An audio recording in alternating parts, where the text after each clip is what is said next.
very, very well. He's technical director at Pascoe United at the moment. He's doing some fantastic stuff with the juniors. I speak of the one and only Dean Hennessy. Hello, Dino. Yeah, good. How are you, Michael? Good to be here.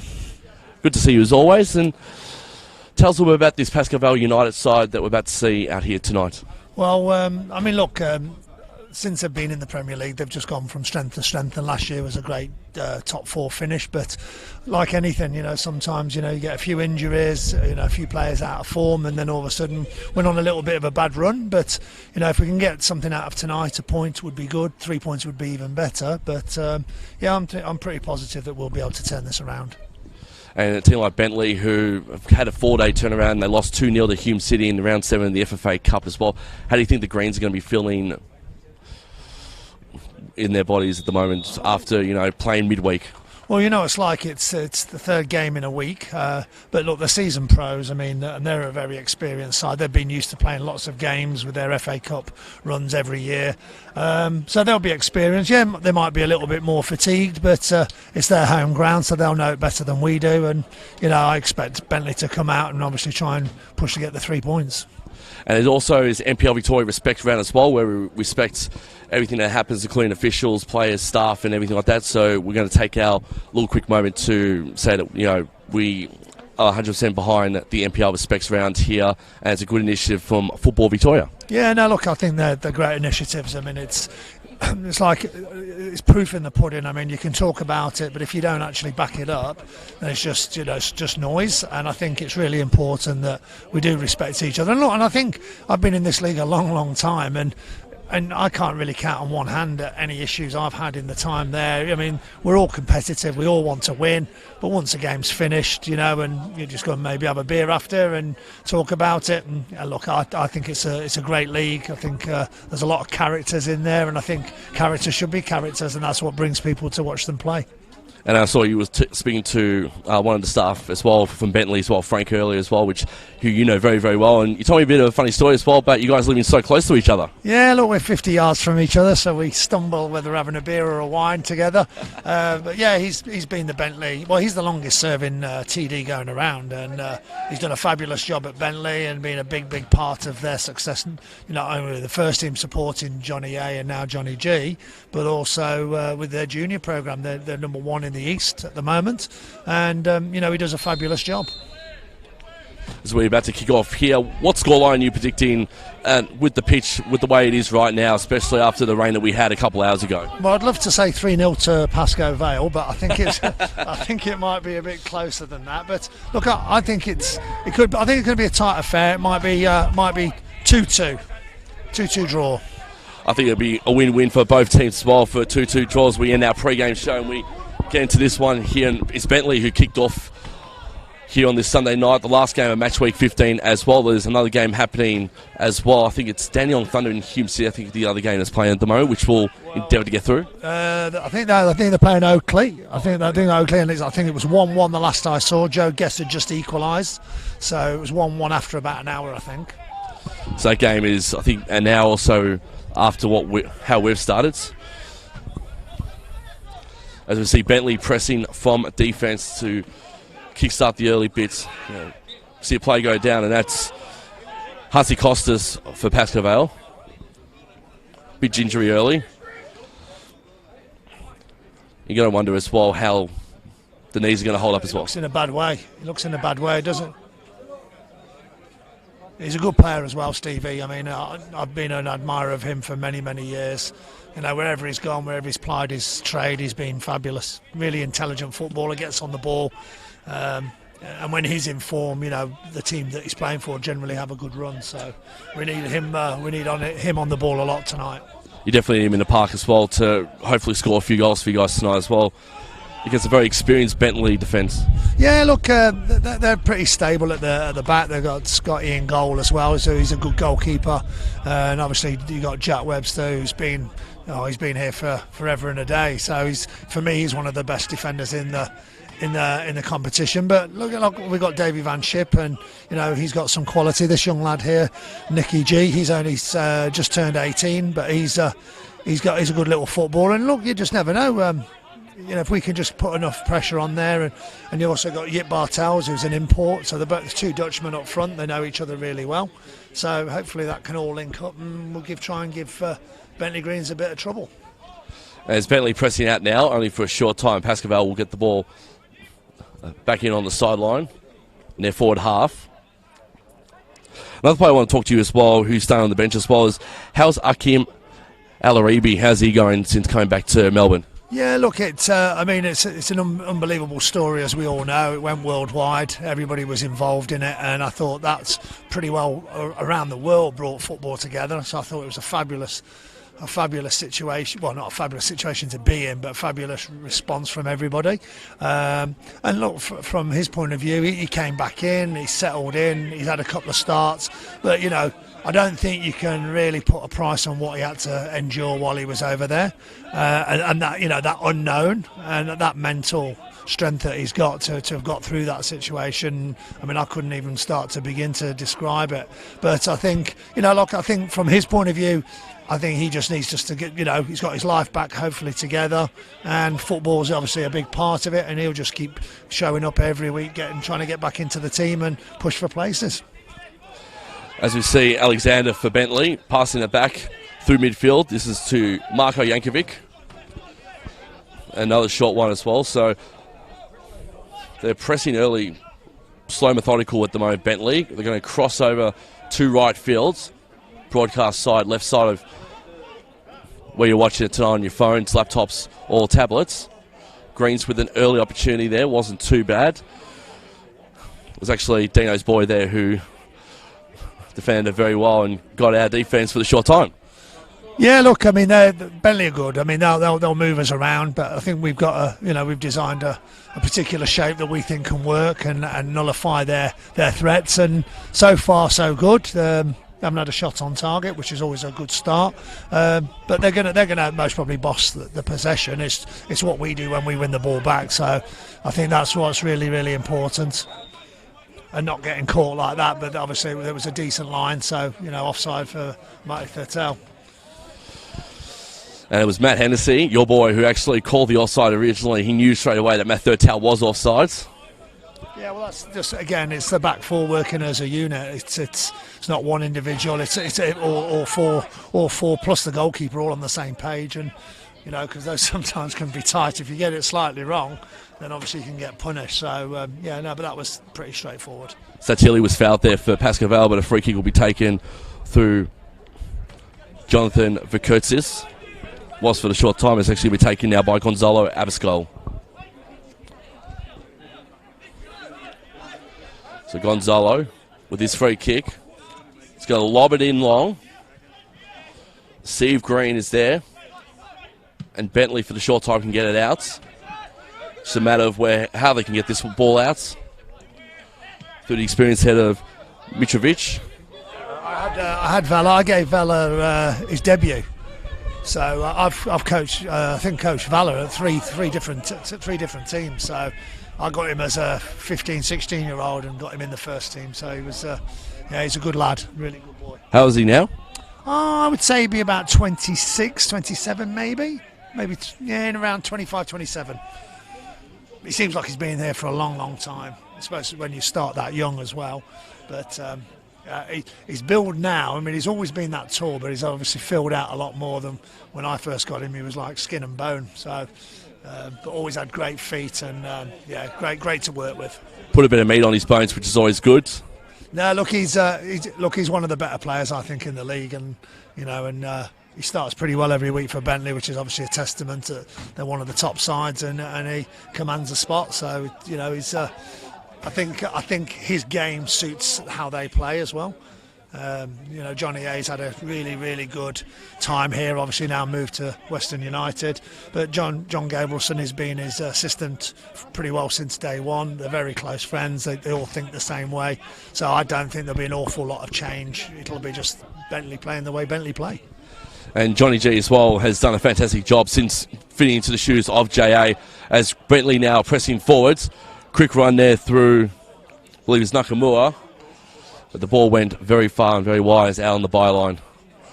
Tallarico did quite well there just to block the cross. I mean, it's worth taking that and giving a corner away. You just don't want balls fizzed across the box. That's the last thing you need, especially with Thurtell lurking around in that 6-yard box. As the first corner of the game too is going to the Bentleigh Greens, will be taken by Jacob Alexander. He's had a good season so far for the Bentleigh Greens. Normally the corner kick taker as well. He knew where to cross that in. Good opportunity there. Header came off Illich over to Jankovic, and the ball's gone over the byline, and it's going to be another corner. They've got to mark Jankovic. I mean, he's a real threat. He's a big lad. He's good in the air, and he's got a presence. You know, he's a big sized body, so got to get a little bit tighter there. Do you like to set up at the moment with Pascoe, how they're zoning in the box? Yeah, that's fine. Yeah, look, just if you can beat the first cross, but it's like those little runs. Got to close it down. Well done, good block. Opportunity, and again, great defending there from Pascoe, as Dean Hennessy alluded to. Beautifully zoned up in the box, and again, opportunity for Bentleigh Green, their first real opportunity of this contest, and still 0-0 between Bentleigh and Pascoe Vale.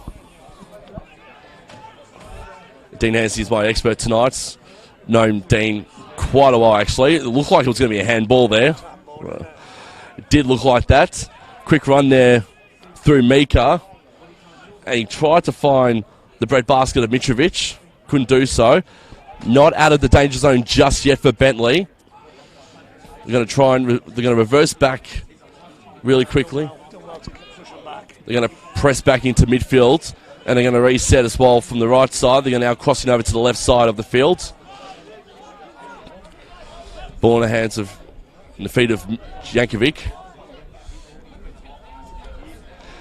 And now we're going to hopefully see Bentleigh try again to press forward into the box here. They've got majority of their men in the forward part of the pitch here at Kingston Heath.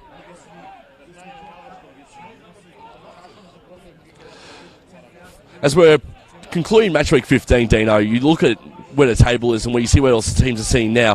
Which teams do you feel like are still pressing hard to stay away from relegation zone? I know Pascoe wants to at least get a point to get a bit of heat off them, but which other teams in that bottom four do you think are sort of a little bit scared at the moment from where they are? You only have to look at what's happened over the weekend. I mean, Dandenong City's won and got 3 points, so have Kingston. So all of a sudden they've bridged the gap on the teams above them. Obviously we're, I think, fourth bottom at the moment as it stands. So again, we need something out of today, at least a point. If we get 3, that'd be absolute massive bonus. But a point away here would do us fine, and then you go on for next week. And I think we've got Dandenong City at home next week. So again, that would be another 6 points. Well, this is not a 6-pointer so much, but it'll be a 6-pointer next week. So it's pretty much a 6-point game this week and next week as well. What do you think of the acquisitions as well for Dandenong City, bringing in 3 former A-League stars as well, and Brendan Sandlab getting on the score sheet as well in his first game for Dandenong City? I find it interesting. I mean, the question most probably could be asked of, if you're going to spend that amount of money, which they've spent an unbelievable fortune on that, why wouldn't you do that at the beginning of the season? Why would you do it now when you're in trouble? If you'd have spent that money wisely, you could have had a really good side, and you wouldn't be in the position you were at where they are now. But those acquisitions, that they could be the difference of keeping them up, I guess. But you just don't know. I mean, it's football, isn't it? Yeah, it's pretty much. It looks like a last resort from Danny C as well. It's like if we can bring in 3 stars to hopefully keep us off the bottom, it could pay dividends. Alexander again with a corner kick in.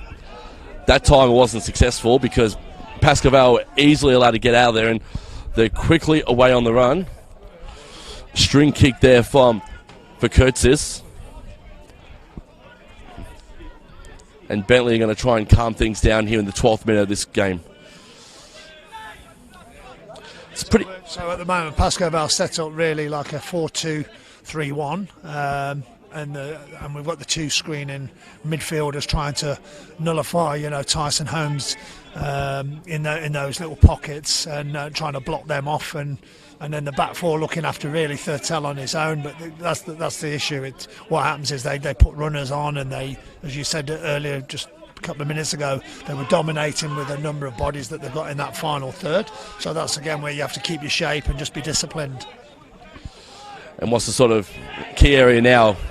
I mean, the ball's now in Pascoe's front third. This is probably where they want to keep it as well, and they're putting a bit more bodies across the pitch too. Oh, look, I think they'll be quite pleased, Bentleigh, that they've got off to a reasonably good start. They're in control of possession, moving it around without really threatening. A couple of little half, crosses that got blocked. But from a Pascoe Vale point of view, yeah, I think it's been a really good start, and hopefully this is a building block to see if we can nick one now. Go on then, go on.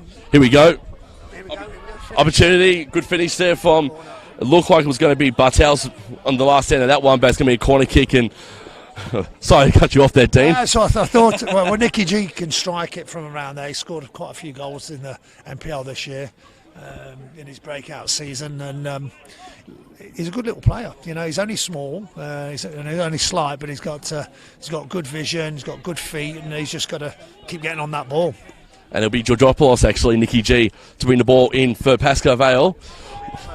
Looking at Hatzikotsis to be the one to get the ball there and couldn't do so. And now Bentleigh can slowly get on the run there. But it seems that Nakamura will be the recipient who was offside there. And a free kick has been called. So it'll be a free kick to Pascoe Vale. I think it went out. Went out. I think pulled it back. I thought Nakamura was offside there. Yeah, no, I think, they just pulled it out. But I think it was a late call from the linesman. Pascoe now saying to reset from the back. Still 0-0. At least Dino's pretty happy with how Pascoe controlling this game on their terms at the moment right now. Here is Georgopoulos. Near post. He's going right. Can't do so. Opportunity there. What a chance. And it was Van Schip who would have been on the... Up, didn't it? It would have been Davey Van Schip who would have been on the back end of that strike if he had it right where he wanted. Unfortunately, couldn't do so in the end. The ball going just a little bit too high, wasn't it, Dino? Yeah, just I think it got a little flick off one of the Bentleigh players that popped it up, and then it was the next thing he thinks it's hitting him in the chest. So, unfortunate. If we could have brought that down, he would have buried that. But anyway, look, promising sign. Good little build-up, good little combination out wide here on the right. So, yeah, as I say, it's. I think we've started reasonably well, but I think so with Bentleigh, to be fair. Ball goes long. Bit of a tussle. And it's staying with Bentleigh. This is through Thurtell.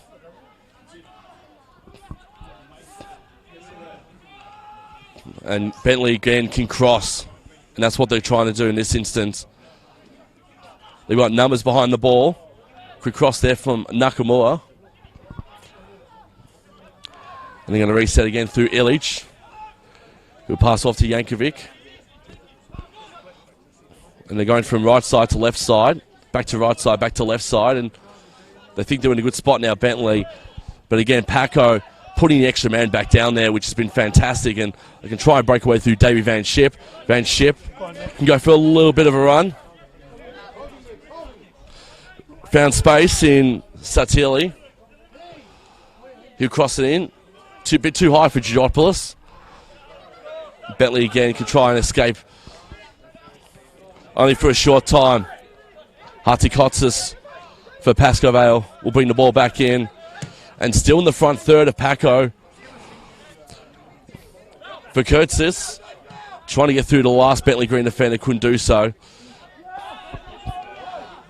And again, it's just a bit of a battle here between the midfield, but more so is happening in the front third of both sides at this point in time. Yeah, look, it's getting now. It's quite interesting. It's getting quite stretched, where end to end from both sides. Both teams are having those.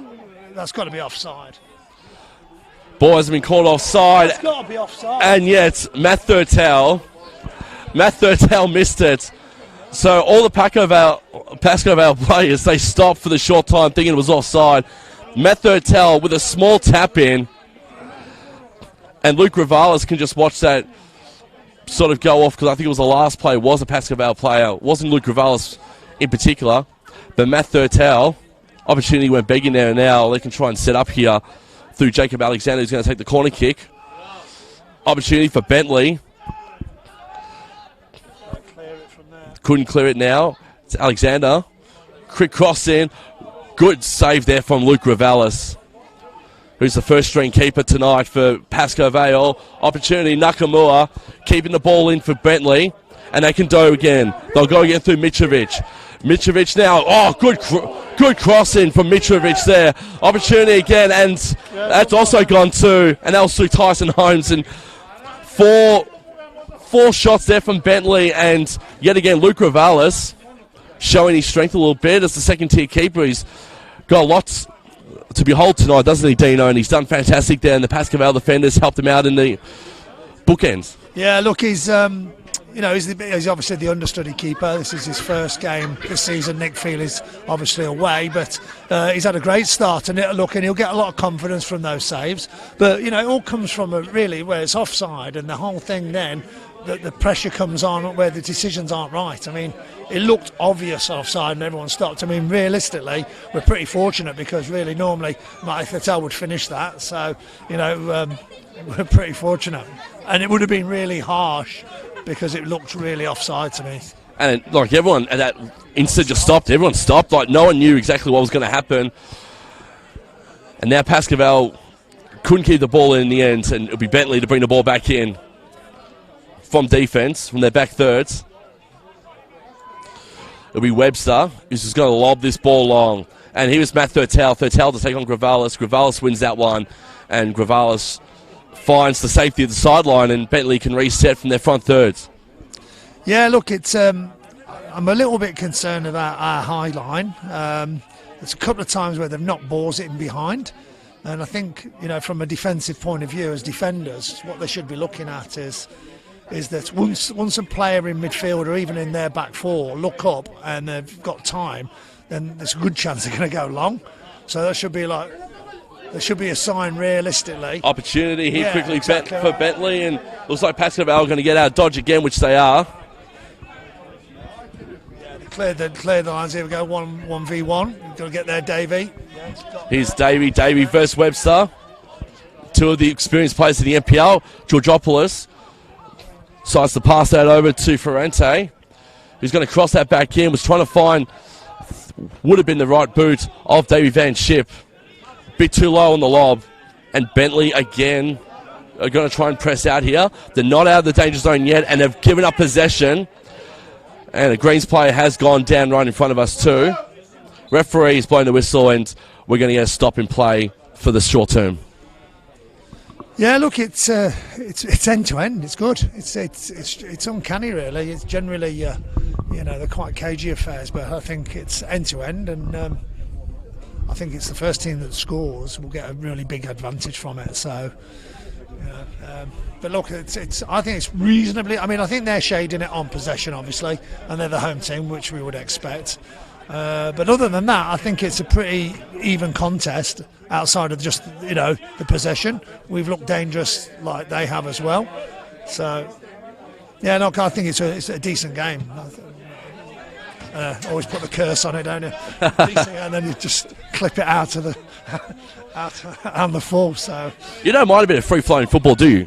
I love it. I mean, for me, that's what football should be. Just be. I watched the Champions League this morning. And I know there's a lot at stake. So you can't criticise tactics, but you want free-flowing football, end to end, and edge of the seat stuff, and that's what you're always looking for.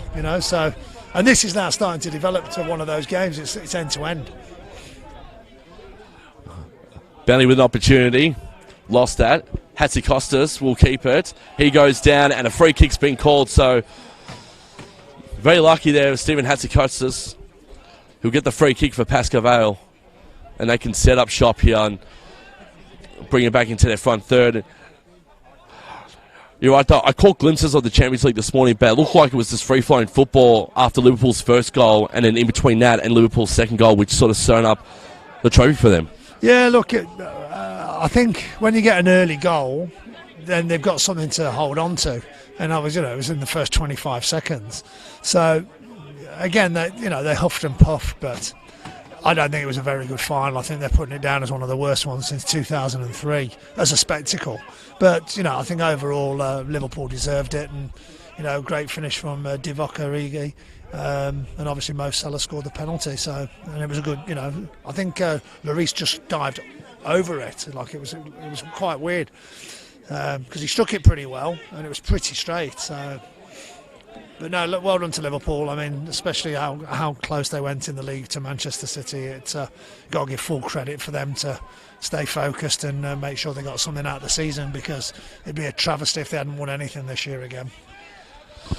Would have been the tale of Liverpool's last sort of 15 years since winning the 2005 Champions League, which they famously won against Barcelona, and we all remember where we were with that when that happened. Well, that's right, and also look, they haven't won the league for something like 29 or 30 years now. So was 89-90 was their last season they won the Premier League, wasn't it? I can't remember off the top of my head. All I knew is when I grew up, Liverpool were winning leagues on a very regular basis. They were the most successful team in England at that time. Then before Manchester United then took over, and that spell went under Fergie. And then really they've been on hard times. You know, they've had cups and that and bits and pieces. The Champions League, as you mentioned, 15 years ago. But I think this is a new era now. And Jurgen Klopp's doing a fantastic job as well at the helm. I'm glad for him. You know, he hadn't won a trophy, and that's what he needed to do. You know, he needed to stamp his authority on. You know, and you judge everybody really on have you won something. You know, it's all right playing great football and always looking good and that, but if you don't win something, then you're not going to have a legacy of, you know, well, you know, you only look at, say, even at this level, you look at Ian Dobson, like he won more trophies than anyone, and by far away he's the most successful coach at this level. And that will be never. Well, I don't think it'll ever be beaten. But you know, it's that's what you measure in coaches. You know, how much success have you had? And I think, you know, playing good football's, you know, nice and good, and attractive football brings crowds in. But you know, it's trophies. That's what people judge people on. Bit of a cold one here on a Sunday night as we tick over now halfway into this first half. It's still 0-0, and as Dean Hennessy, my expert, has been saying over the course of the game as well, it's end-to-end stuff in this game, and a few opportunities have gone begging for Bentleigh. Pascoe haven't really had the real opportunities. They had one opportunity through Davy Van Schip, who couldn't get on the back end of a shot about 5 to 10 minutes ago. At this point in time, it's a bit of free-flowing football, and Dino's happy with how Pascoe travelling thus far. Yeah, no, look, it's. I think we're in a decent position. You take this. I mean, if the Vale scores and you're 1-0 down, then the game changes, the whole dynamic. We might start to think, well, we better chase it a little bit. Then you get caught out. So, no, I think Vale will be quite pleased with how we've started, and and it's a relatively even game, even though Bentleigh are having possession like they do. They generally do dominate possession, so you accept that. Bentleigh. We heard that from up here, that's for sure. Things you hear out on field. Nakamura now on the break. Try to find Thurtell. Thurtell try and keep this ball in. He does just. And the only opportunity for Thurtell would have crossed it in. He passes it off to Mitrovic instead, who'll pass it off now to Mika. And this is to Illich and Bentleigh. Again, what they're going to do is, I thought they were going to go left, right, left, but they've decided to go left, back in the middle, and tried to lob it in left, and to no avail, couldn't find anyone in the end. And Pascoe were lucky enough they can get a throw in very, very deep near the corner flag. You generally prefer them going out for a goal kick, to be honest, because it's a long way up to the other end of the pitch from here, and if you lose possession in this area here, they're in that final third, so like we have. So here we go. Now all of a sudden they're back in possession on the edge of the box. You're always wishing them go for a goal kick, start again, restart. Fortunately, just missed our pass in the corner flag, which is a shame. Yeah, exactly. Anyway, we're out of it now, so we're now back in possession, and throw in. 26 minutes gone. Bentleigh Greens nil, Pascoe Vale nil. The last game of match week 15. I think Dino's is going to quickly check the other score between Hume and Oakley. Both Bentleigh and Hume getting a few days off after Hume's 2-0 FFA Cup win on Wednesday night, knocking one of the heavy favourites in the Bentleigh Greens out of the competition. Same with Avondale. They got knocked out of the FFA Cup too, which is a big shock. Look, it is. I mean, the league leaders. I mean, look, that might be a slight blessing in disguise. I don't think they'll be happy with that, but when you're chasing a title like they are, the FFA Cup can be a distraction. It can, especially when the games come fast and furious, and you're playing multiple games every single week. So look, they most probably, if they had their choice, they would have preferred to have got through. But again, it might just be a blessing in disguise for them. Because now we've got Heidelberg, Avondale and Bentleigh all out of the FFA Cup for this season as well, which is weird, especially for, they're the top 3 teams in that top 4 at the moment too. Yeah, look, it is. It's pretty tight up there. I mean, that was just a great ball, by the way. That Matt Fertanelli got on the end of that. Fabulous ball in there. But yeah, it's tight at the top. Look, Heidelberg are very, very experienced. Bentleigh are experienced. Avondale have been, they've most probably been the benchmark so far this year. But it's like anything, you lose a game and then all of a sudden, do you go on one of those little runs now where, things start to break up a little bit, The momentum's an unbelievable thing in sport, and when you're on a good run, you just want that run to continue because there's always something around the corner that's going to, knock you off your pedestal. So, but yeah, look, I think it'll go to the wire, the top 6 and the relegation battle. I think it'll go all the way right down to the wire. I think it's a pretty tight league. It's one of the best leagues. Well, for me, it's the best league outside the A-League. So I was going to say, it's probably been the tightest we've seen the NPL in quite some time as well. Yeah, no, it's good. And that's good. And that's the most probably for our position, because we're having a little bit of a rough time, is we haven't lost pace. We aren't like marooned away and miles off it. You get a couple of wins and everything changes very, very quickly.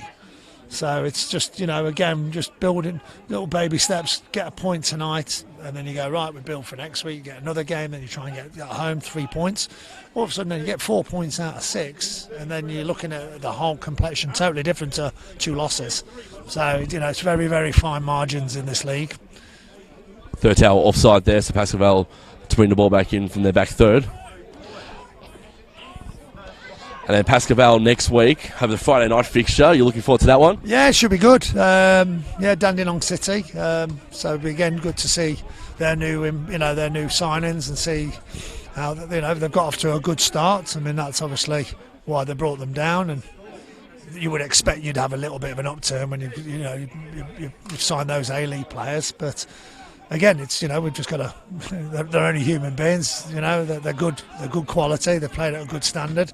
You just got to play equally well and make sure you have your game plan to win the game. I think Adrian Lay is still under an injury cloud after sustaining an ankle injury in the game on this past week as well. Yes. Look at it. Hold on. What we got here? Sorry, ball seat. Say that again. I was going to say Adrian Layer's probably not 100%, so not sure if he's going to take to the park on Friday night. Yeah, I think he got injured. I think did they say it was a hamstring? I think it was a hamstring. And look, you'll get that because he hasn't played for quite. Well, I know he was playing overseas, but then I think he's had a little bit of a break.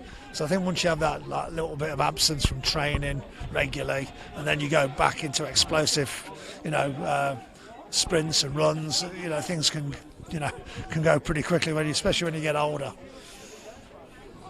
But Adrian has been a great player, a great servant to the A-League, and he's a lovely lad. I remember watching him when he was playing in the Victorian setup as a 14 and a 15-year-old. So yeah, he's a smashing lad.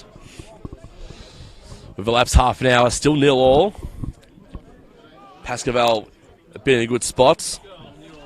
It's good. They haven't conferred. They haven't given away a goal. They haven't let a goal go through yet, which is good against Bentleigh, especially on a brisk and cold night to end match week 15. You're probably very happy with how they've been playing this first half an hour of the contest. Oh, look, it is. It's. I think if you were to talk to a Vitaly now, say, how do you think we're placed? I think you'd say, yeah, we're in the position where we want to be. We haven't conceded. We've played reasonably well. Yeah, they've had possession. We get that. But, they've had a couple of half chances, and we've obviously had the Davy Van Schip one. But there's not really been, other than maybe those 3, there's not really been anything to shout about where you think, well, that was close. A couple of crosses, maybe.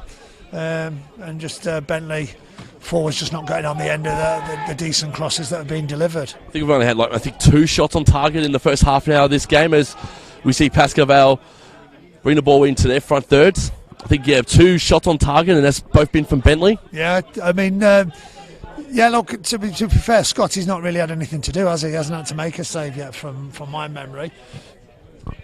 He's had a bit of quiet one. And Luke's made a couple of saves, so... But then that's again expected with the away team, The home team generally have the ascendancy of, pinning you down and trying to create chances. So as long as I think it's really important that Pascoe Vale get to half time in this same position. You don't want to concede one very late. We've conceded, I think in the last 4 or 5 games, we've conceded late goals in nearly the last 5 games, irrespective of what result we've got. So it's the habit you want to break pretty quick. Ball with Illich. Flag's gone up, and Nakamura, unfortunately for him, was offside there, and the linesman caught him out before he could go on a bit of a run and hopefully give Bentleigh another reason to go deep into the box, and couldn't do so.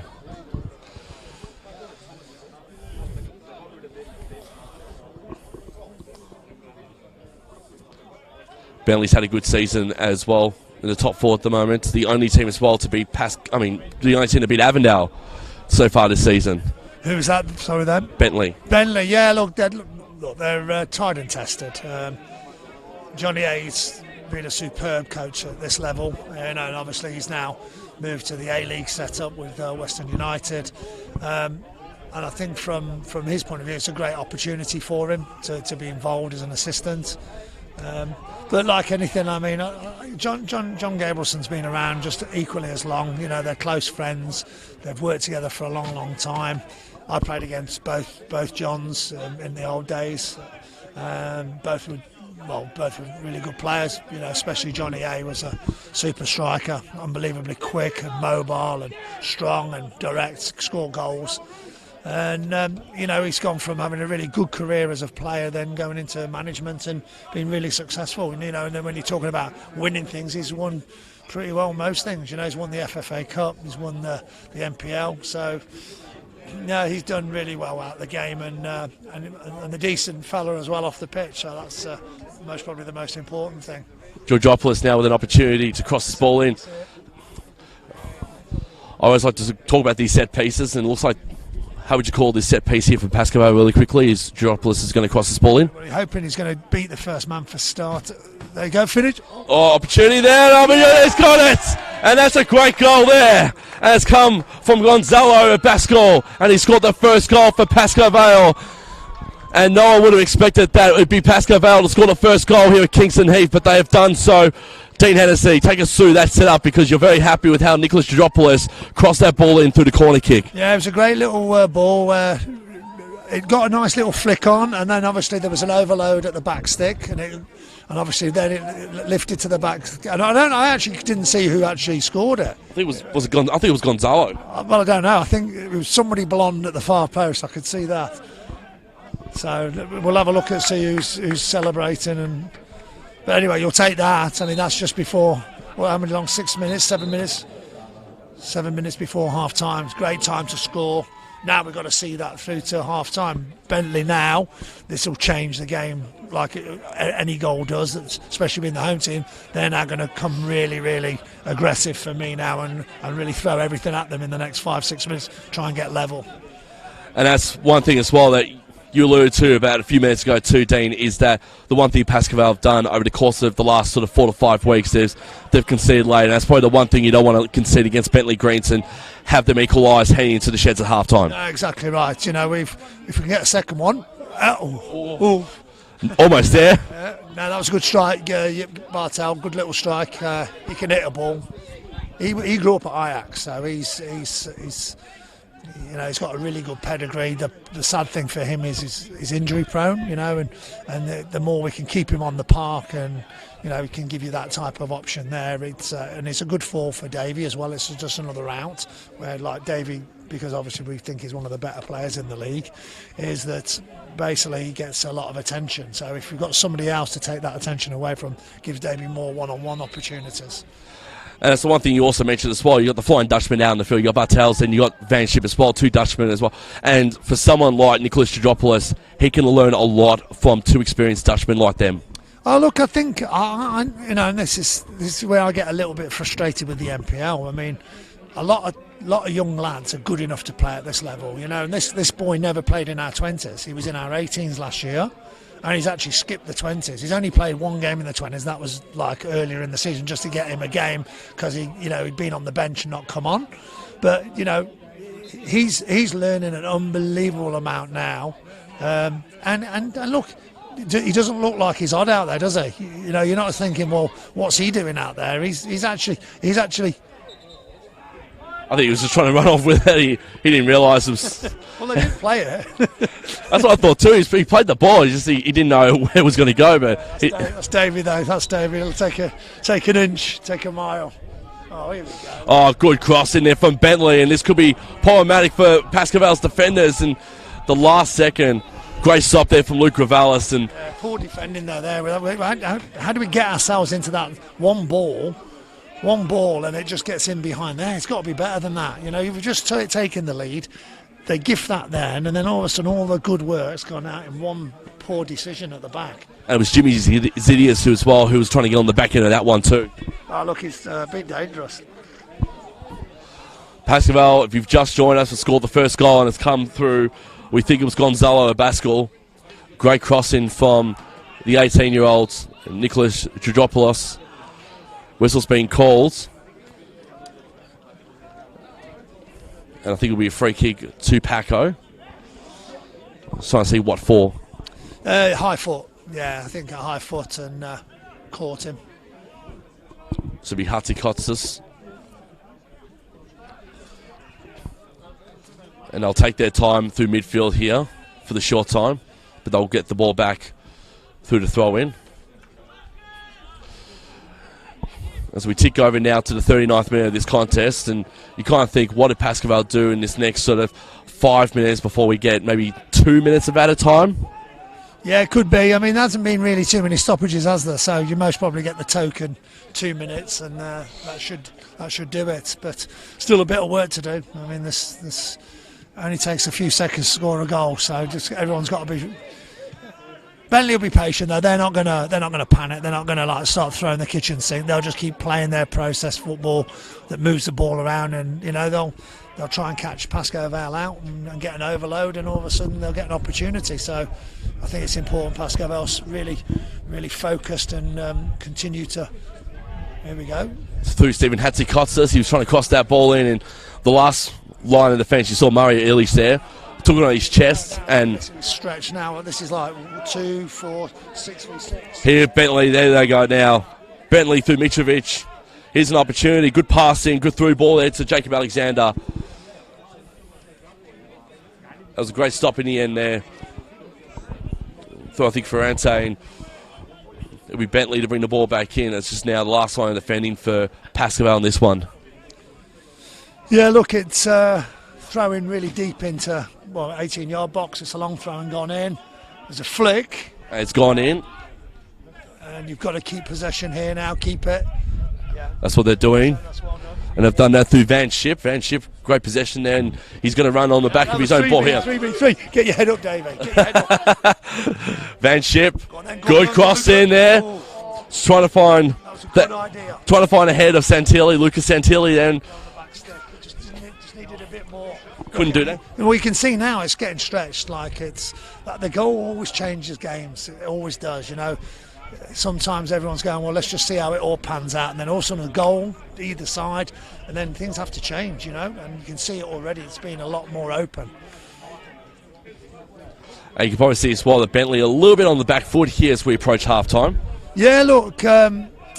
Again, you've got a team that's got a 1-0 lead. They're going to be working hard to defend it, work hard and block channels, and you know they're going to have to try and get Bentleigh to work hard to try and break us down. But at the same time, what we don't want to do is too early now.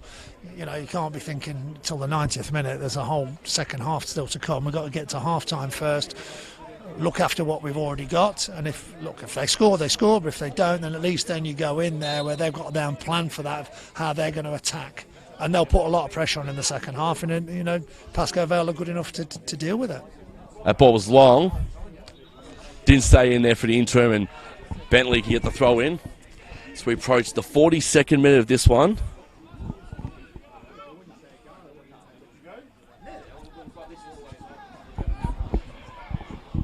We'll get you up to scratch on every other game that's happened over the course of match week 15 during our halftime show. I'm also going to get Dean Hennessy to give out a few awards as well, especially who he thinks the player of the match has been so far, the man of the match, the battle of the coaches, as well as who's winning the aerial duels. So that's still to come as well here tonight. That was Alexander who tried to cross that ball in to the 18-yard box. And again, Pascoe Vale just know how to quickly get the ball out, and balls come right towards us, and we Marko Jankovic to bring the ball back in for Bentleigh.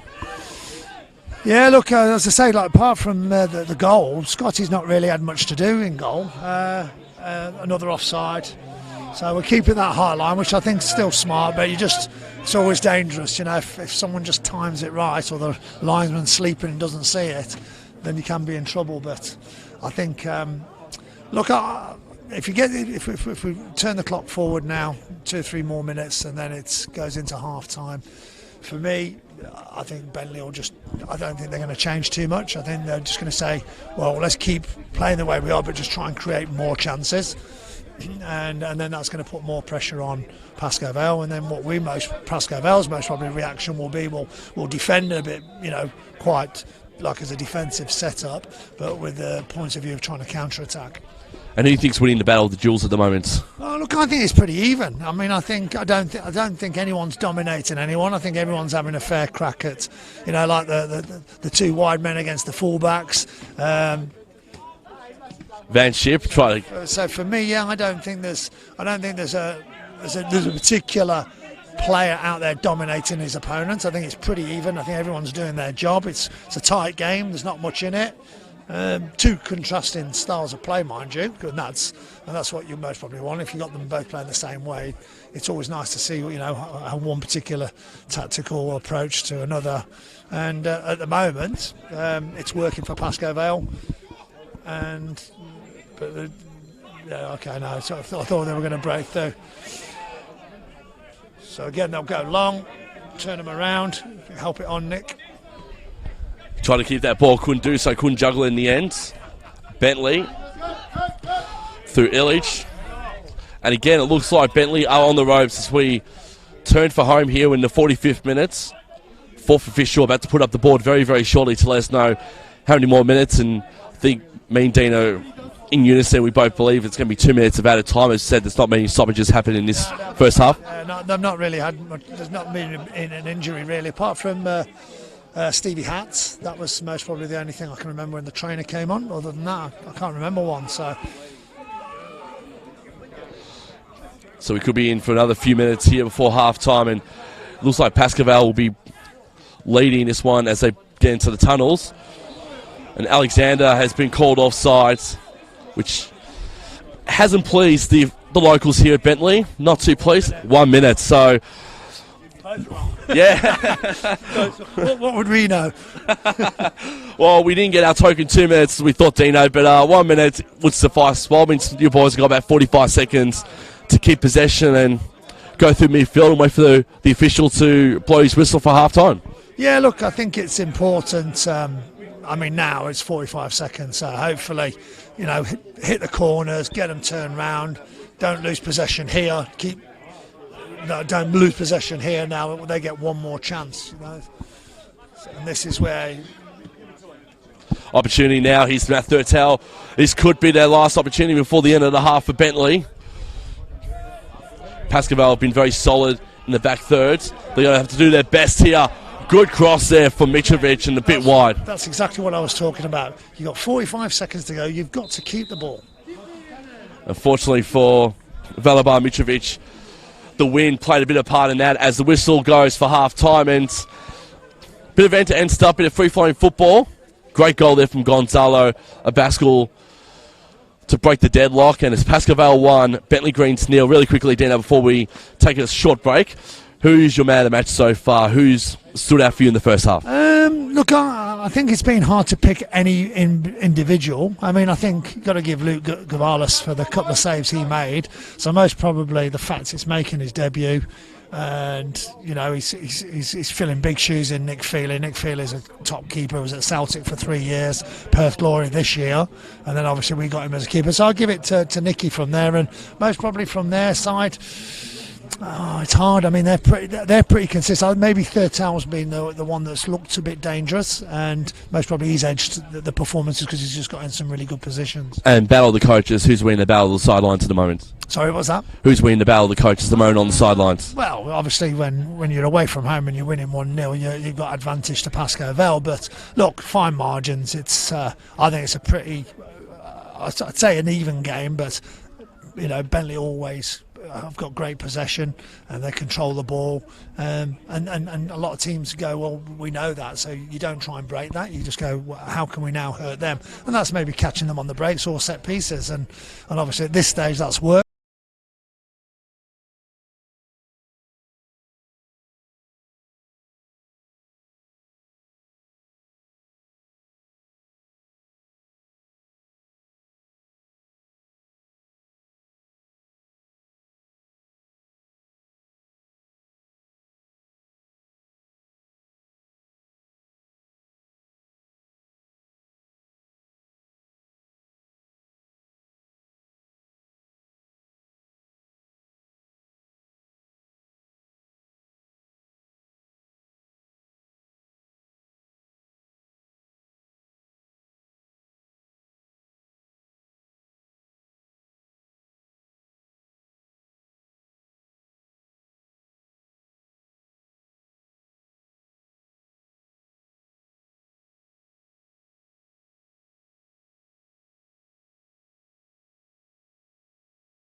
And now it's just, are they going to be good enough to?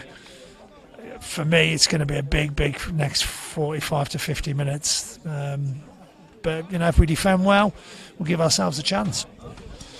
And we've also checked the other game as well, and Oakley and Hume ended in a stalemate over there as well, 1-1 in the end. Yeah, look, I think from our point of view, because we're in and around, well, Hume are in the top 6, so they're going quite well. But Oakley aren't a million miles away from where we are, so it's nice to keep in touch with them.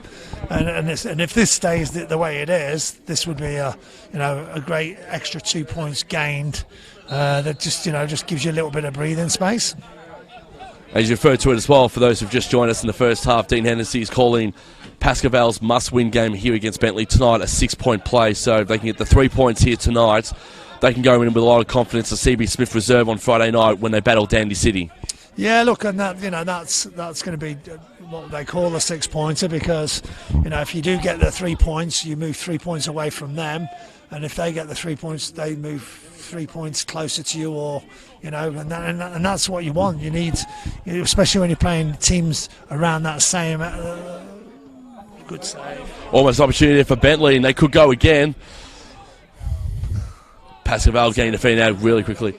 Again, it's just that high line, and they're just getting in behind us. They started off well, Bentleigh. They've come out of the sheds a little bit more firing than what they were in the first 45 minutes in the free-flowing football that was sort of dictated a little bit by Pascoe. Bentleigh will want to try and at least equalise or try and win this game, score 2 goals to keep in touch with Melbourne Knights and Heidelberg and Avenel, who are in the top 4 as well. And they could do so here. This could be an opportunity now for Bentleigh. Dodging and weaving his way through his last man. And again, we'll see Pascoe again try and get out of a predicament, only for a short time. This is Van Schip. Van Schip, good passing over there from Davey. Over to Bartels. So the Flying Dutchmen are in action yet again in the second half. Good cross in there, and good mark there from Ryan Scott, and he'll throw the ball back in, and Bentleigh now can reset. And they're going to try and get this first goal as quickly as possible to ease the tension a little bit, because time will be in essence eventually for Bentleigh in this one. Tatel makes some great runs. He runs the line really, really well. If you look at a lot of his runs, he arcs them, where he stays on side, even though he's trying to move into a forward direction. But if you go flat, obviously that's when you get caught offside. So he's got good movement, and the defenders have to keep talking to each other and passing him on. So they're just doing it there, like you deal with him now and I'll deal with Tyson Holmes. So here we go. Opportunity now for Bentleigh. Couldn't stay in there for Tyson Holmes. And Pascoe can bring the ball back in from the sideline. It'll be through Tallarico to throw the ball back in. It's been a bit quiet tonight, Adrian Tallarico, for Pascoe. Yeah, look, it's like anything. It depends on what type of game it is. That sometimes he's up to his neck in it, and the thing about him is he's very, very, very utilised. He can be playing many positions. He's a great warrior for the club. He's been there for a long time, and you can put him in any spot and he'll do a job for you. Opportunity now for Bentleigh. They're going to try and bring this ball back in, and this is Yidias, I should say. He couldn't get through the last man for Pascoe, and they'll be able to get through here through Georgopoulos.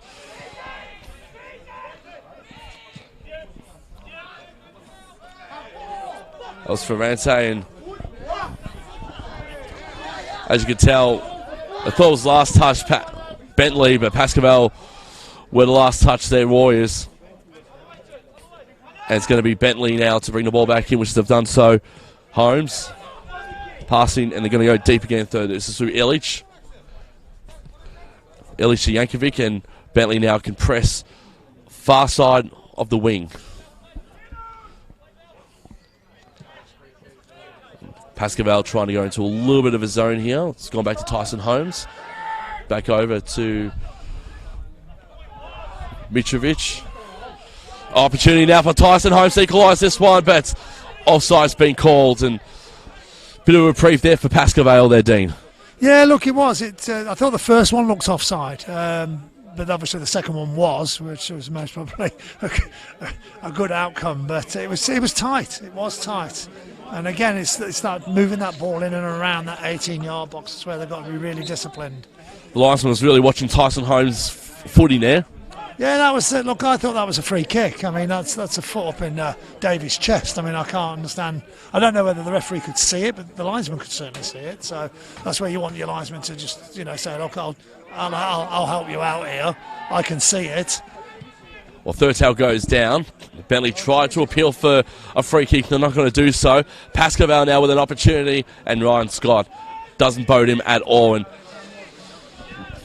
easily able to get that ball out of there.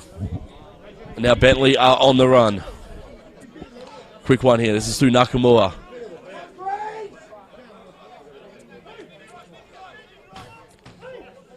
Bentleigh being a bit slow here through Webster. Found a footing of Thurtell.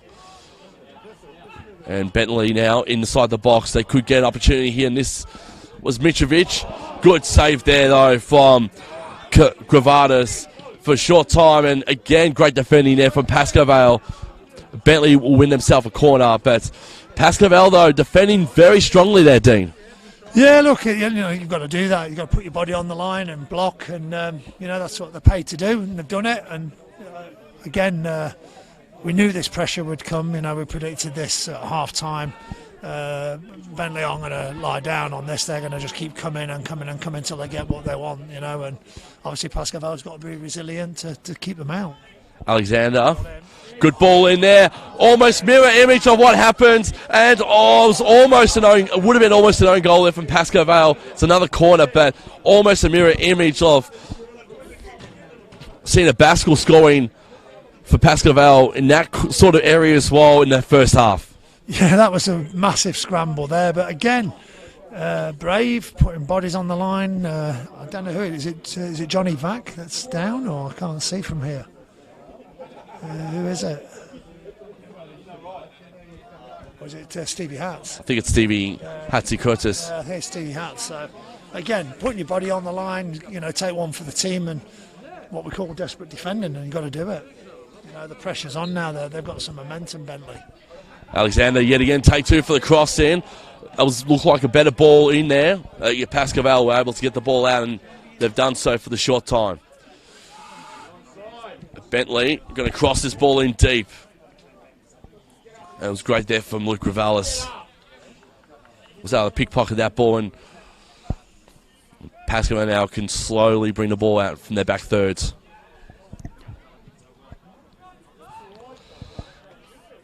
And it was interesting to see the zone set up too, Dino, with Pascoe Vale, because the only person who wasn't inside the 18-yard box was Davey Van Schip. Yeah, look, it was. I mean, look, you need an out, though. So for me, I haven't got a problem with that. And look, to be fair, you want to conserve. Davey's been injured most of the year, from a pre-season injury down in Hobart.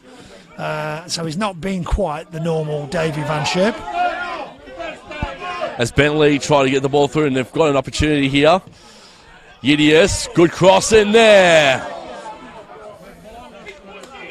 It's getting stretched. We've got to get a bit more protection. Yeah, but leaving Davey up, I think, is fine, because at least we got an out. If we were all behind it, then it would just keep coming back. At least if we can get it to him and he can hold it up to get some support. It's starting to rain now, so that might start to quicken the game up as well. Yeah, I was going to say, I'm seeing a bit of sprinkles happening at Allen Field too, and that was actually Lamberidis who almost got on the end of that one. Yeah, good player is George.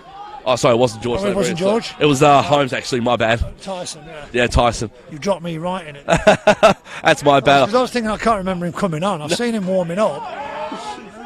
He's not on just yet. But I've known George. I had George as a kid. Yeah, he's a good boy, little George. Well, he's not little anymore, he's big. He was small when he was a kid. That's the voice of Dean Henderson. He's been in the footballing system here in the state and the country for a good 3 decades now, and knows a lot about a lot of the product, a lot of the teams, a lot of the players who, especially those out on field tonight for both sides. Spawn opportunity now for Bentleigh would have knocked them all in the end of that one. And again, I think Bentleigh are just trying to throw the ball in and seeing if someone can run onto the end of it, because it's just not working for them at this point in time. Yeah, look, they've had some chances, and they could also be thought most probably could be a bit unfortunate. There've been some unbelievable blocks, but the pressure's on. I mean, we need a bit of time now just to keep the ball for a little bit and see if we can create something. But Bentleigh, they'll just keep coming as we discussed before. They'll need something out of today. So this will go right to the wire. 10 minutes have elapsed in this second half. We're up to the 55th minute of this second half. It's still 1-0. Ryan Scott to get on the back end of that ball. And didn't look safe in the interim. Thought Mitrovic or even Georgopoulos can get on the back end of that one. Third towel couldn't keep possession. And Pascoe again can run through this one. And they couldn't keep possession. Bentleigh. Things thinking Nakamura was offside. The linesman couldn't see that. So possession will be kept with Bentleigh for the short time. And they can reset here from their front third. Pascoe got all 10 bodies now in the back thirds. And it's worked for them in the first 56 minutes of this contest. And again, you're seeing Yidius passing that ball over now to Jankovic. And Bentleigh in the far right ring are trying to reset.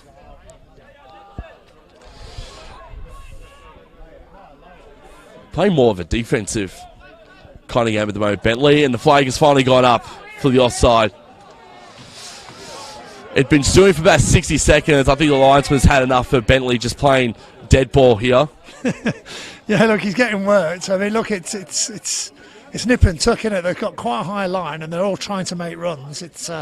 But again, this is what NPL football is all about. It's a game of chess, and you make one bad move, and it can be disastrous. So it's very fine margins. And this league it's one of the tougher league for me in the country. It's very tight all the time. You might have a breakout team where they go on a really good run, but generally, anyone can beat anyone on any given day if they've got the right attitude and the right preparation. Opportunity now for Pascoe Vale. It's a corner kick now for Paco.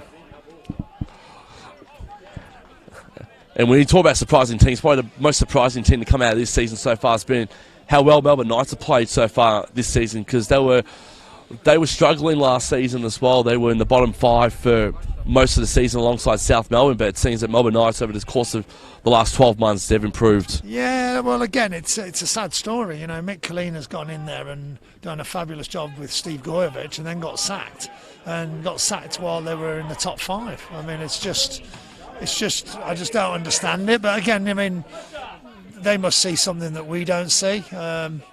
If you looked at them on paper, they would have been, for me, but just on paper, you'd think, well, yeah, they could be there and thereabouts, but you wouldn't expect them in the top 3. Here's an opportunity now, really quickly, great opportunity now for Bartels. It was a great save there from Ryan Scott. Jip Bartels with an opportunity there, and Bentleigh are away as well. Only for a short time. Hatzi Kurtzis did well to block that, and Pascoe retained possession. And Bentleigh calling for an offside themselves, and well, that ball's gone out for a goal kick anyway, so it's gone back to Bentleigh, but not sure they were impressed there was a goal kick. They were more hoping for an offside there. As we see our first change of the evening, and it's going to be Hatzi Maratas to come on, and Yip Bartels is going to come off for Pascoe Vale. He's done quite well today, Yip. He's been quite effective, that little shot just there.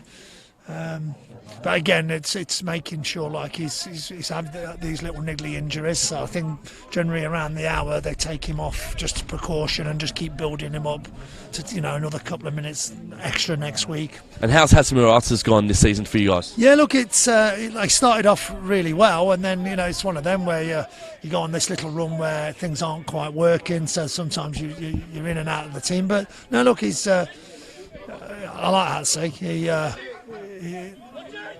Oh no! It's going to be disastrous here, and it could be Matt Thurtell could cross this in, and it didn't go anywhere near the net, but Bentleigh can retain possession here. You heard it there from Dean Hennessy for the short time. Nakamura tried to cross that ball in, didn't go past the did not go over the byline one bit. But again, Matt Thurtell on the run, one-on-one with the keeper. He couldn't just cross that ball in. He couldn't find the back of the net, and again, Bentleigh go without an opportunity for a goal there to equalise this, but they could eventually equalise here through this next set of play. Here's Tyson Holmes for Bentleigh.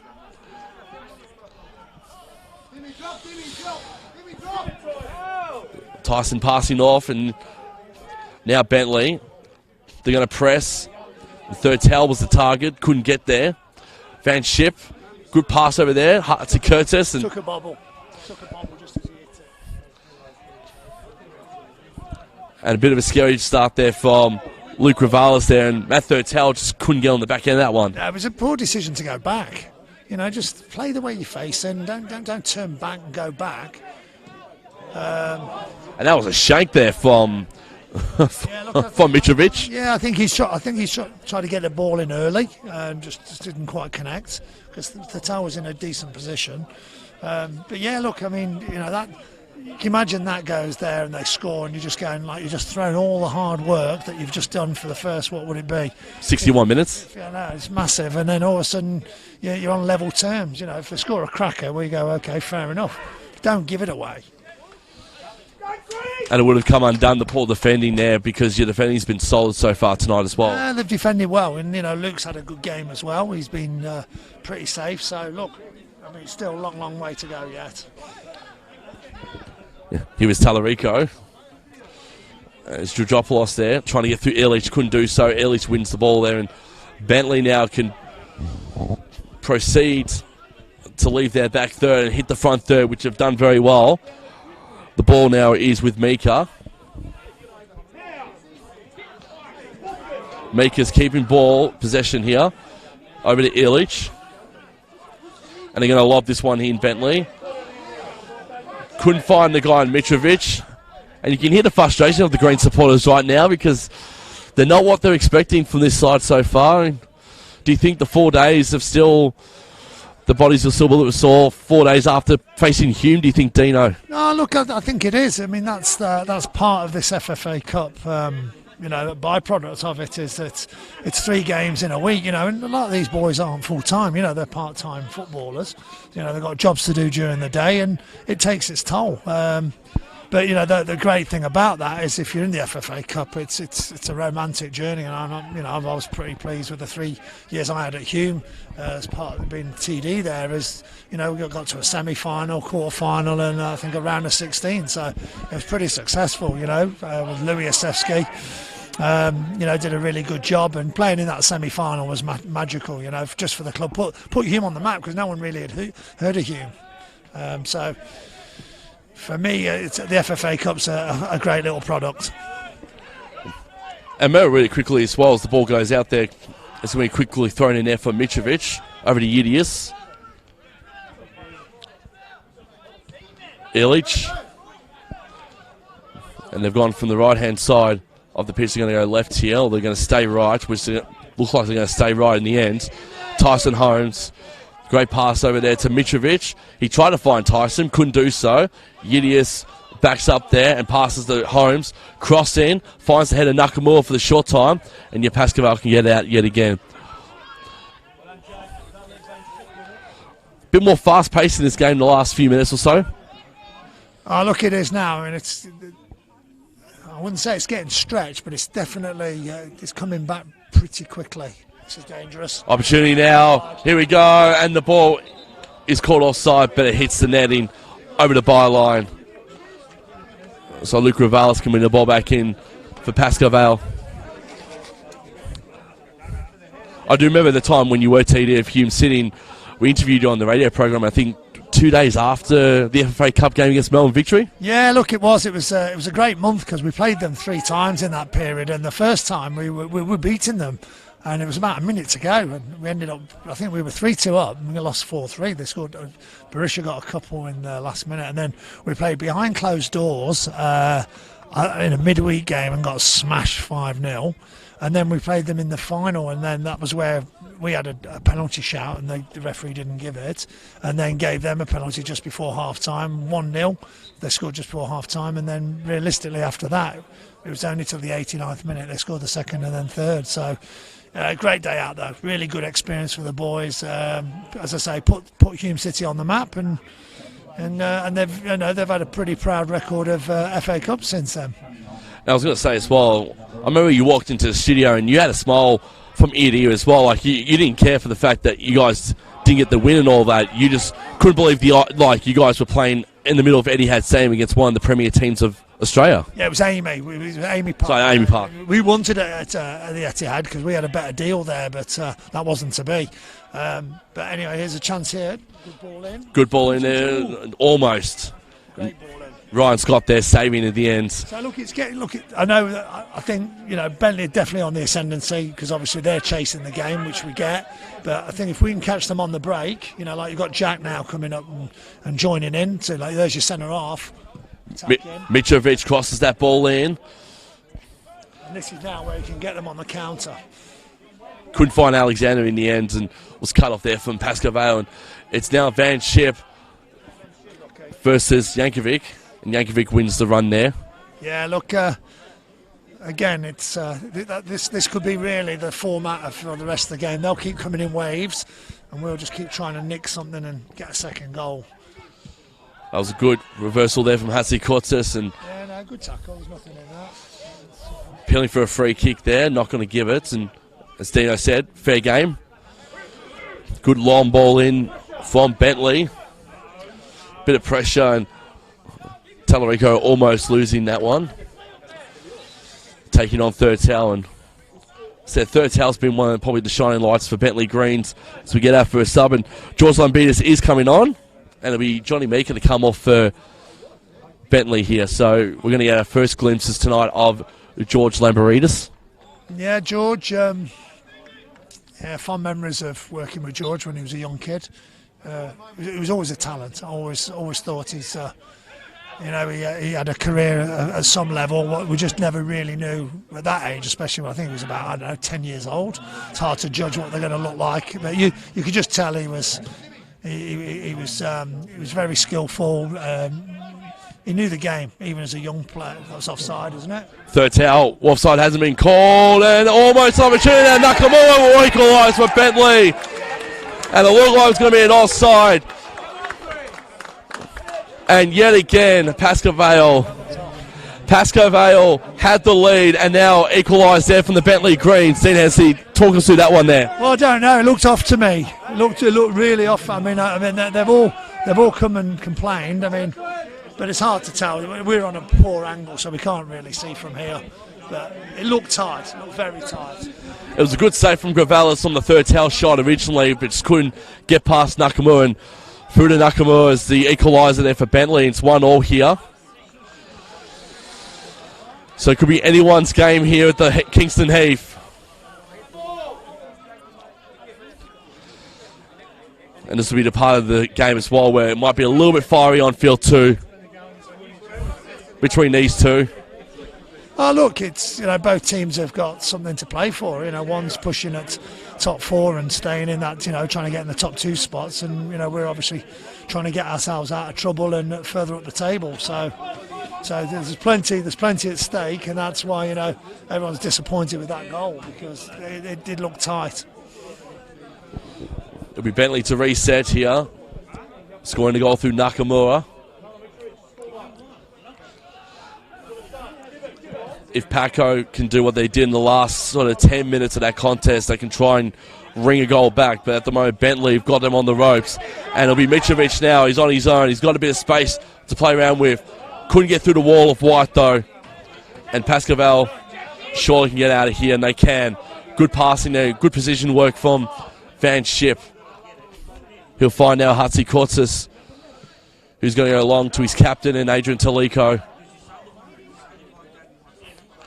So Talarico thinking very short at the moment. Find Davey. And good result for Pascoe because they'll get the ball back in the throw-in. Adrian Talarico to bring the ball back in. We'll throw it to Davey Van Schip.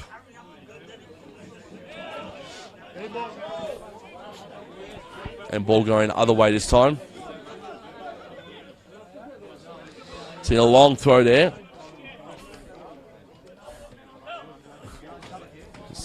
Heading towards third towel, couldn't do so. And that's young Hennessy there, Matt Hennessy. Hasn't played that bad of a game either, your boy, Matt Hennessy. Yeah, look, I think from a defensive point of view, the Pascoe back fours, especially with Luke behind them as well, they've done well. You know, again, I'd just like to see how close that was. But look, you know they're going to always keep peppering, and even if they hadn't have scored, they wouldn't have changed. They'll just keep coming wave after wave. They'll try and win it now, you know. But no, I think we've defended pretty well. I think we've put up a good performance as well overall. Mitrovic for Bentleigh. And definitely there's a lot of things you could take out of this game you could take into the game Friday night against Dandy City as well, and sort of how you can stop Brendan Sandel out, because I know he'll definitely want to score at least 1 or 2 goals for Dandy City and get them out of predicaments. I mean, look, I'm not thinking about next week because we're still at this game, but yeah, I mean, next week's another day. It's and again, it depends on the outcome of this game. If we were to get a result of some sort, a point or 3, then all of a sudden, from our point of view, it's a massive result away, and that's a positive. But again, get beat and then, having led, it's one of them where now how do you react to that? Now we're trying to find out what's happening here.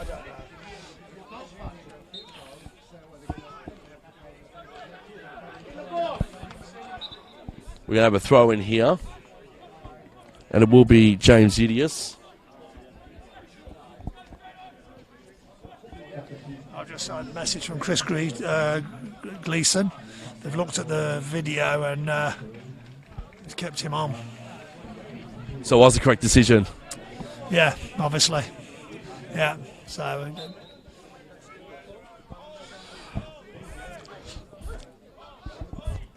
One of our prime commentators, Chris Gleeson, was probably in a little bit better spot than what we were. We're up here and Chris Gleeson was right next to a computer or phone, so he knew exactly where he was. Opportunity now here for Bentleigh Greens. This point in time, Pascoe going to try and get out, and foul's being called. It'll be a free kick. Here to Youssef.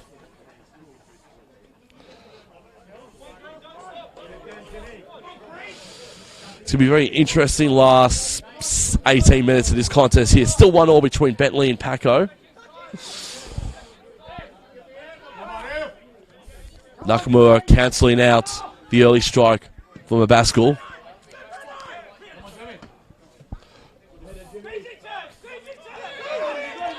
And Pascoe again can get this one out through young Hennessy. And again, it's going to be a bit of end-to-end stuff, I think, for the short time. Bentleigh keeping onside there, back third.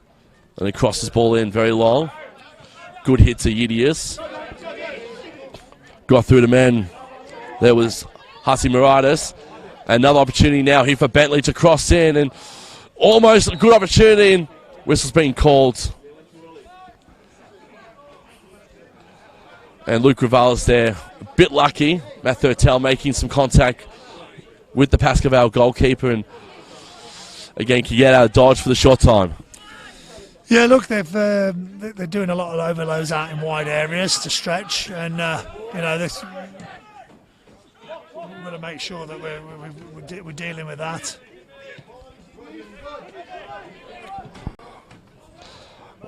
Chance now here for Pascoe Vale, Davey Van Schip.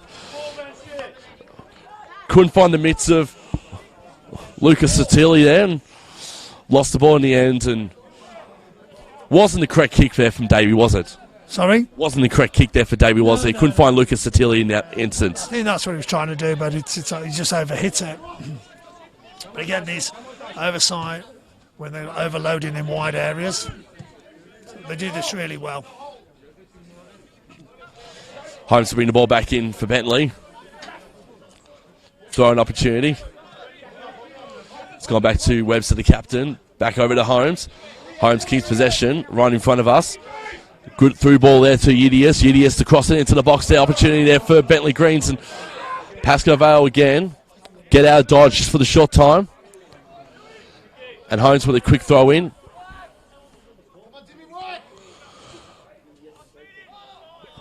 To Tapaldo. Kai Tapaldo for Bentleigh. Back over to Udius. And handball's been called. Look more right, it hit the chest. And a penalty's been called for Bentleigh. And they're going to try and confer with the linesman to say that it was not a handball. And it looked more like it was a shoulder. It looked like it hit the chest from where we were. But the referee's called the handball, and it's going to be a penalty to Matt Thurtell and the Bentleigh Greens. Pascoe Vale are pleading their case now with the officials. Originally, too, it was the linesman, too, who actually called that handball, too.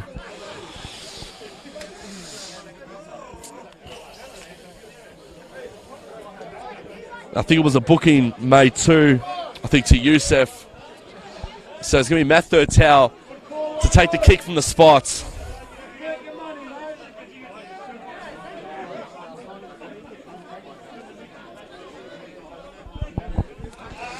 And this could be the big moment of the game. This will put Bentleigh in front for the first time this evening. So it's Matt Thurtell versus Luke Rivales. Whether it was a correct handball decision or not. Thurtell, Stemmers, gets it. Bentleigh in front, 2-1 against Pascoe Vale. Well, that decision's going to be talked about for quite a bit. Not too sure if it hit the shoulder or if it hit the hand in the end. But whatever Pascoe Vale were trying to confer with the referees didn't want a bar of it, and Bentleigh through Matt Thurtell spot kick had put the Greens in front, so 2-1, and now it's time for Pascoe Vale to start chasing with 13 minutes of normal time to go, with potentially 2 to 3 minutes of added time as well in this contest. Yeah, look, it's. I thought George was in a good position, so he saw it and didn't give it, and then he's made a decision, obviously what he saw. So again, it happened so quick. I don't know. Unless we see a replay, you can't really definitively say was it or wasn't it. Chris Gleeson most probably could help us out on this and tell us if it was handball or not. Bit of frustration there from Davey Van Schip.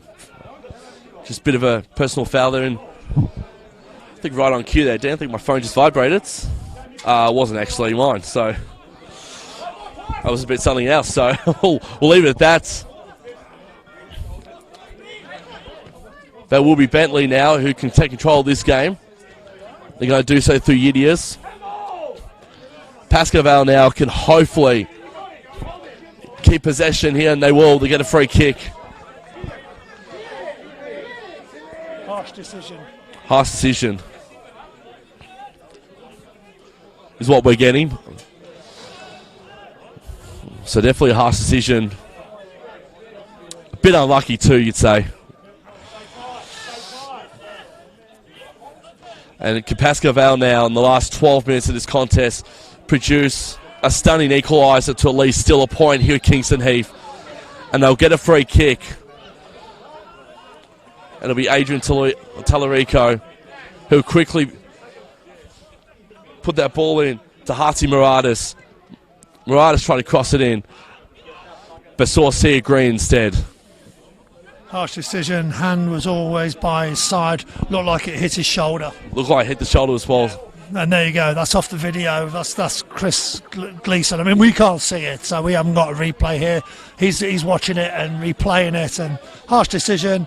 Hand was always by his side. Looked like it hit his shoulder. Just depending on what the linesman saw, because the linesman, I think, from his side of the line, probably thought it hit the hand more so than the shoulder. But if he's not sure, then don't make a decision. The referee hasn't made it. He's in a central position. He's on an angle. I mean, they just go above the station. It just does mine. And look, even if it was on the opposite side, say it had gone against Pascoe, against Bentleigh, I would still appeal the same decision. I would still say, look, what does Chris see? And Chris is seeing it and saying, it's all there. It's all there. You're asking for a bit more consistency with those kind of decisions. No, that's the only decision he's made all day, and he's made one of the biggest ones, mate. He's having. Made a big decision in this game as well as we elapsed in the last 10 minutes of this contest.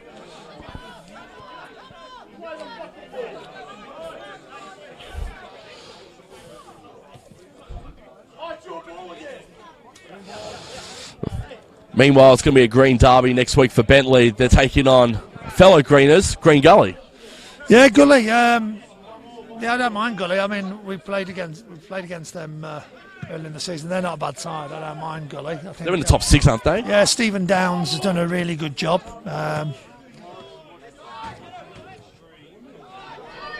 We see Tyson Holmes, and thought Pascoe were going to try and get it out there defensively. It couldn't do so.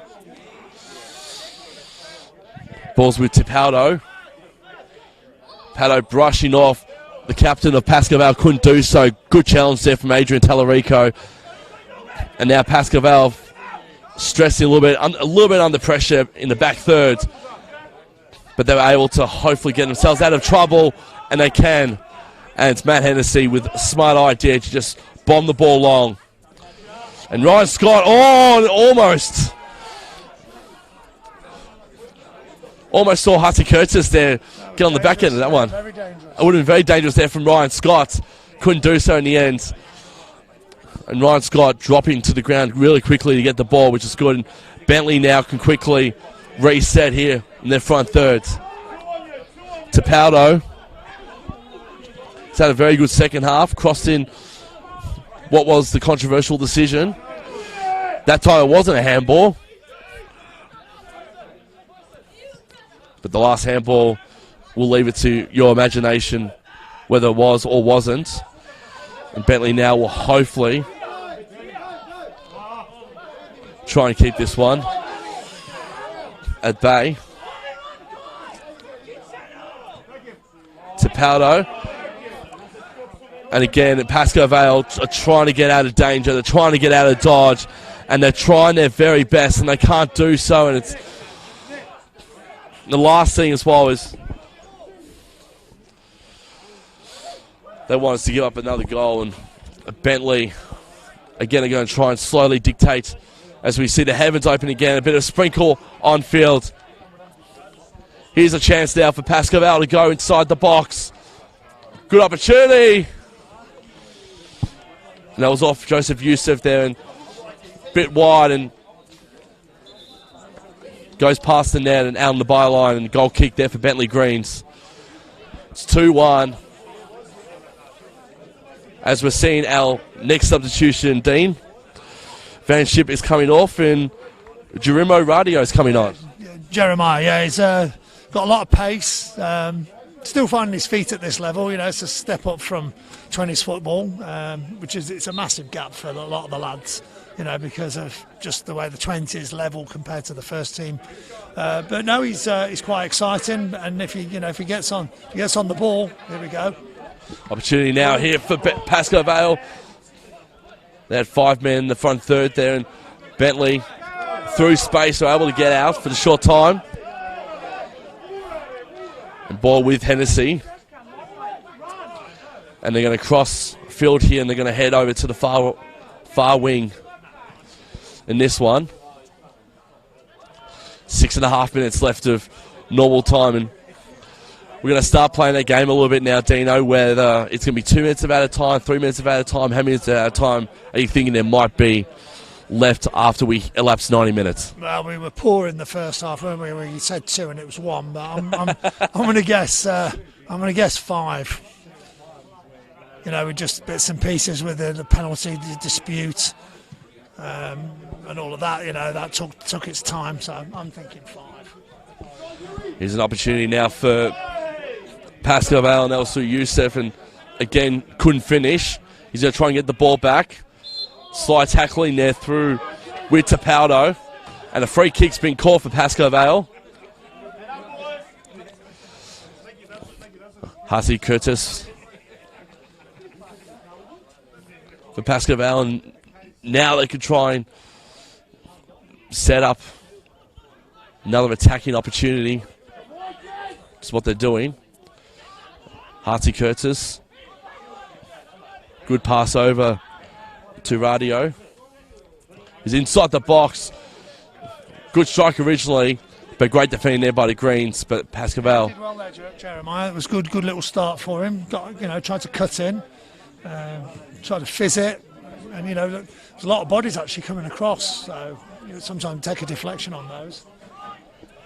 Bringing in the fresh ball. Couldn't keep it down there. Was Youssef, and Bentleigh again our way.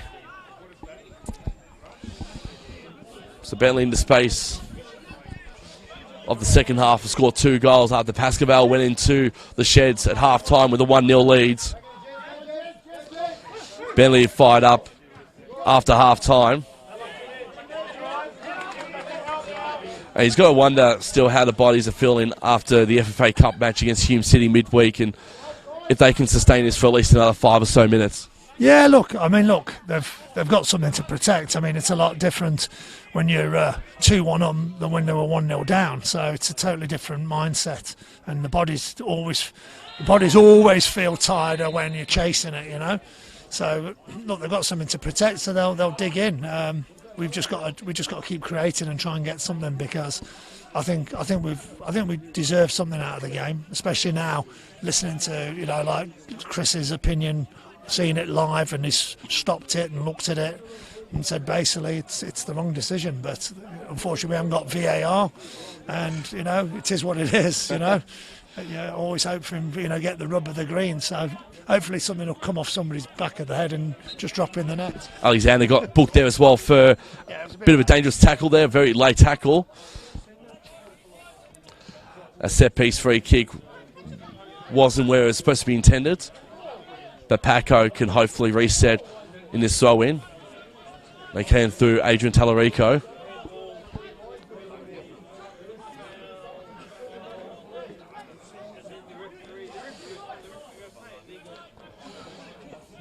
Trying to get the right players.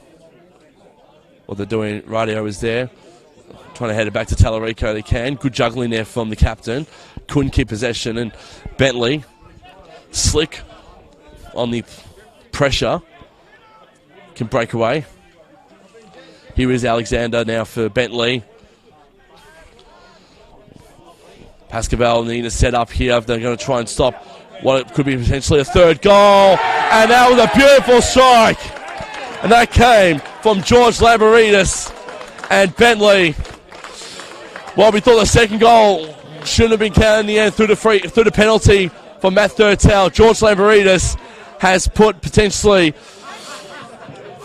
the nail in the coffin now for Pascoe Vale, and Bentleigh lead 3-1 in this one. And Dino's just probably poor defending in that instance there, but George Laboridis had a little bit more space to take that kick. Yeah, look, missed tackle by Johnny Vack, and then obviously the square back, and George gets himself in good positions like that, and good finish. So yeah, look, that's not unexpected.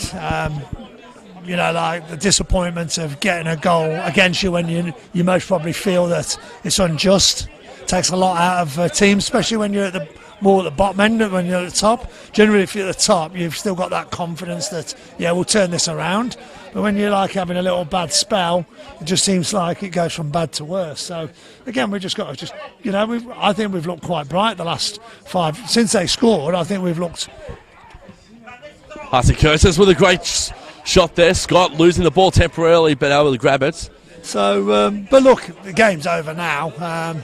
But you know what really drives us all insane is where officials get involved. Guess really they think they've seen something, and then they flag it. But the referee's in a much better position. That's what I can't understand. You know, and I know you've got your linesmen there for a reason, and you want them to be a second pair of eyes. But he's got it wrong. If you're going off what the evidence we've been given from someone who's watching it on the video and has looked at it, everything's there. The arm's down, it's hit his shoulder, and there's nothing to see. But again, it makes the difference in the game. It changes the whole complexion, as we said. Like, you know, when you're 1-0 up versus when you're like 2-1 down, the dynamic is massive. What do you think Pascoe have learned from this game against Bentleigh, and what can they do to sort of reset? Because in 5 days' time, you've got probably your biggest clash yet against Sandy City, who are raring to go. Oh, look, I mean, results are results, and I mean, like, we really needed something today. You know, a point. I mean, at one stage we were looking like 3 points. You know, but look, Bentleigh are a good side. It could be another chance here. 1-on-1 with the keeper here. Would have been Tipaldo. And Tipaldo was lucky enough, though, because that ball's gone out. But it's a very deep throw in. It's going to be right near the corner stick. Corner flag, I should say. I mean, what I've most probably taken out of the Pascoe Vale performance, it's been a good performance. Away from home, we've played some good stuff. We've led for a reasonable period of time. Obviously, controversy with the second goal. So again, you know, there's nothing we can really do about that now. But no, I think Vale will be pleased with the way we've set up, and I think we played pretty well. You know, and I think we deserve something out of the game. But Bentleigh are a good side, and you know, you got all the respect in the world for them. You've got some great players that have been doing this for a long time at the top end, and they just know how to win.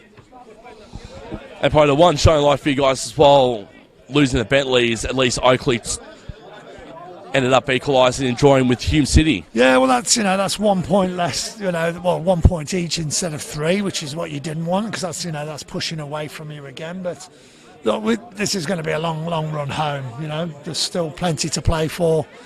Everything won't be decided in the next couple of weeks. It's just you just got to keep coming back, and you know, we've signed Nick Ward in the window, so you know, he's going to be available hopefully soon as well to be in the reckoning. And you know, I think we still want to sign another one just before the window shuts on Tuesday. So we'll see. But certainly not doom and gloom. Good performance away from home. Hasn't gone our way. Bit unfortunate linesman got involved, but hey, happens. It won't be the first or the last time that happens. I mean, you still got 10 weeks to turn things around as well and sort of get out of that relegation battle too. Yeah, look, as long as you stay in the league, that's the main thing. I mean, we were top 4 last year, so it was a totally different dynamic. And you know, this club's, from the time it was in the lower leagues and then coming through, they've just progressively got better and better. This is the first dip we've had. So now what we've got to do is we've got to deal with that, you know, because every team has a moment where things don't go right, and it's where you have to stick together, keep working hard, and solve the problem. Could be a late consolation goal here for Pascoe Vale. Wasn't so for radio. And Bentleigh away here. And it's good how Bentleigh are able to keep themselves going. The bodies haven't given up, which we thought they might have during the 4-day turnaround, especially playing midweek against Hume City and losing 2-0 and being knocked out of the FFA Cup. So we see Hattie Curtis potentially going to score a consolation goal for Pascoe Vale. He's going to try and dodge and weave himself through. At least try and get through that last defender, couldn't do so. He's been good, Stevie. Stevie's been very good. For me, I'd most probably pick him as our best player today. And for Bentleigh? Interesting one, that, because they've got quite a few contributors. Thurtell's been good? Yeah, Thurtell's been really good. Yeah, most probably give it Thurtell. He's led the line well. And you know, did a lot of unselfish running to give space for other players. So yeah, Matty Thurtell, I think. And the whistle goes there. So Bentleigh winning 3-1. Bentleigh getting the 3 points. We didn't know what kind of Bentleigh greens we were going to get tonight after what happened on Wednesday midweek, losing 2-0 to Hume City.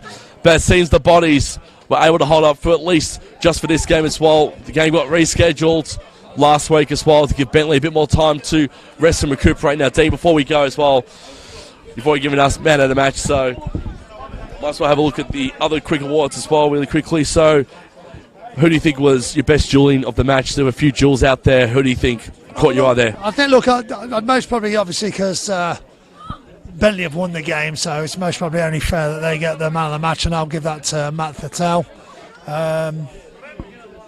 But I thought, Stevie Hatz was great for Pascoe Vale. Look, I thought the whole team did well, to be fair. I think a little bit unfortunate, but that's sometimes that rub of the green. It seems to happen when you're struggling, and when you're not, you get the rub of the green going for you. So, but look, we can't rely on luck. We've got to rely on keep working hard, keep showing up, and if we perform like this against sides around us, then hopefully we can get the results that we dearly need. As we wrap up match week 15. Remember early in the game, Oakley Cannons and Hume City, 1-1 draw there, so that was the other game that happened later this afternoon. Dean Hayes, you're my expert tonight here at Kingston Heath. Remember, you can continue your support and keep watching the NPL Victoria on Facebook, facebook.com/NPL Victoria, on the NPL Victoria YouTube channel.